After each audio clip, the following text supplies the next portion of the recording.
ఆస్తి కోసం దహన సంస్కారాలు ఆగిపోయిన విషాద సంఘటన మంథన్లో చోటు చేసుకుంది.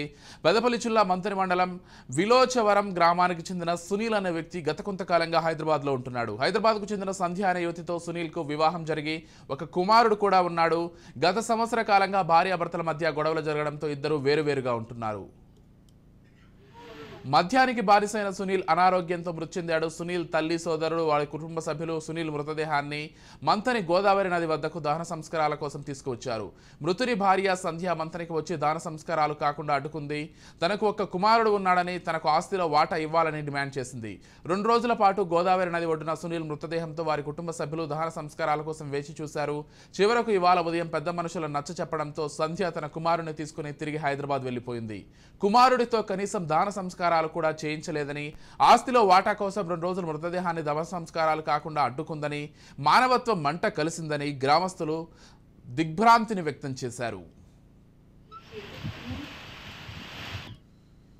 నా పేరు సంధ్య. నేను హైదరాబాద్లో ఉంటాను.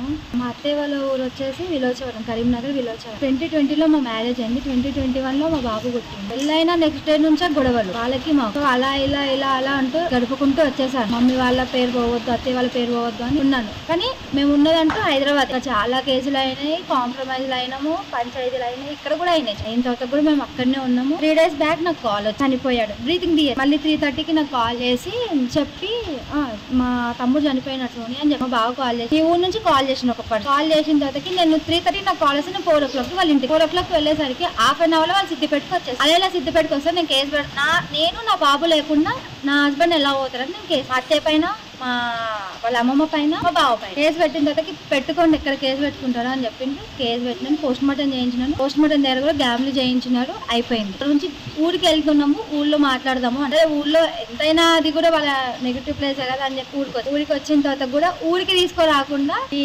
గోదావరి దగ్గర గంగ దగ్గర తీసుకొచ్చిన, కరీంనగర్ గంగ, మంత్రి గంగ. ఇక్కడ తీసుకొచ్చి ఇక్కడ ఒక లైట్ లేదు, ఒక ఫ్యాన్ లేదు, చిన్న పిల్లగాడు ఇదంతా చేస్తూ కూర్చున్నా సరే వాళ్ళు అక్కడ సావును అక్కడ వదిలేసినారు. వాళ్ళ పాటికి వాళ్ళు ఉన్నారు, మా పాటికి మేము ఉన్నాము. ఈ నైట్ పుట్టి పిల్లల్ని పెట్టుకొని మేము నైట్ 9:30కి వచ్చినాము. 9:30 నుంచి ఇప్పటిదాకా ఇక్కడే స్టే చేస్తున్నాం. నా లైఫ్ ఎలాగో స్పాయిల్ అయిపోయింది, కానీ నా బాబు మాత్రం న్యాయం జరగాలి. మేము కూడా ఇక్కడనే ఉంటాము. నా మొగుడు మాత్రం మాకు వదిలిపెట్టి వెళ్ళిపోయింది. ఇంకా నా మొగుడు అయిన తర్వాతకైతే మేము ఏం చేయలేము, మేము మాట్లాడలేము. ఇప్పుడు ఉన్నదంటూ నాకు ఏది వచ్చేతుందో నా కొడుకు తీయండి, నాకు ₹1 నా మొగుడు నుంచి అయినా, నా అత్తగారి తరపు నుంచి నాకు ₹1. నా పిల్లోడు మాత్రం నేను ఉన్న రోజులు కొట్లాడుకుంటా అయిపోయింది. నాకు మాత్రం మీరే న్యాయం చేయాలని కోరుకుంటాను. న్యాయం జరిగేంత వరకు నేను మా ఆయన బాడీకి మాత్రం ఇవ్వను, ఏం చెయ్యనియను.